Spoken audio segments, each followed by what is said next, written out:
Hey guys, in this video I'm going to teach you guys how to increase your credit limits. Having high limits on your credit cards is a very useful thing to have just because it'll give you more spending capacity. If you are MSing, having bigger limits will allow you to make more money.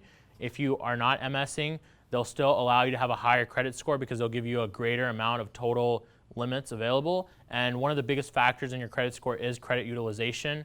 And so having more credit limits will allow you to carry a balance but not actually ding your credit score as much. In fact, you should actually be carrying less than 10% utilization to have the highest credit score possible, but we'll go into that in a little bit more detail. But essentially, there's a couple of different tips I have for you guys to increase your credit limits pretty high. I've gotten cards up to $95,000 in credit limits before, and there's a couple of key strategies that you need to be doing. One of the key methods is to have a lot of money in the checking account when you do apply for a credit limit increase. Some common sense tips, guys. If I have $50,000 sitting in my Bank of America checking account and I do apply for a credit limit increase, the underwriters will take that into account and will increase your odds of getting a bigger limit approved. Another thing I would like to suggest is just make sure you're spending a lot on the card. The more you spend, the more MS you do, increase the odds of getting approved for a higher credit limit. Something else that's very important is having a high FICO score. Banks only want to extend credit to those people who do not need it. So if you have a high credit score, you're not utilizing your credit a lot, and you're a very responsible borrower, they're going to be more willing to give you a credit limit increase than someone who does actually need the credit. Something that's very important, it's a strategy that's been around for a couple of years. It originated on the Fat Wallet forums. It's called ASIO, all zero except for one. What you want to essentially do when it comes to all your credit card accounts, you want to make sure all of them close at a zero balance, except for one account. You want to close it anywhere from 2 to 5%. And it's very good if you actually make it the actual account that you want the credit limit increase on the month before you apply. So that's definitely a method. It just induces our algorithm to sometimes even give you credit limit increases by itself.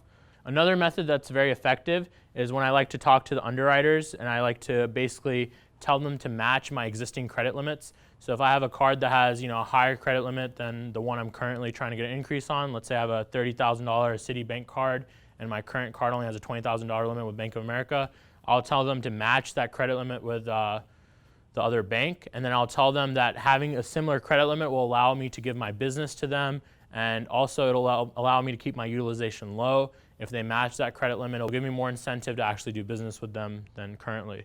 And so matching your existing credit limit is a powerful tool. Just definitely leverage that if you do end up talking to an underwriter on the phone. A lot of times you will get declined for credit limit increases when you apply online. It's very important for you to actually call the underwriters and try to convince them, because if you get a human on the phone, it's much easier to convince them to give you a credit limit increase than it is just for a computer to make a black or white decision. Lastly, something that Wells Fargo and a couple other banks really pay attention to is your highest past balance reported. So that means that the highest balance you actually closed on, because they only want to give you credit. Believe it or not, they want to see that you've been in debt and you've actually paid it back. So in order to get high credit limits with Wells Fargo, I've ran up cards up to 70K limits with Wells Fargo before. What you really want to do is you want to figure out what your highest limit card is. Let's say you have a 20K card. You want to max it out and you want to actually close with a maxed out balance. It's going to lower your credit score. It's going to tank it. But next month, pay it off in full. And then the month after that, you can call Wells Fargo and they'll match that credit limit. They'll be like, man, he's able to spend 20K and pay it off. We're willing to give him 20K in credit limits. And you keep playing that game of slowly raising the credit limits over time.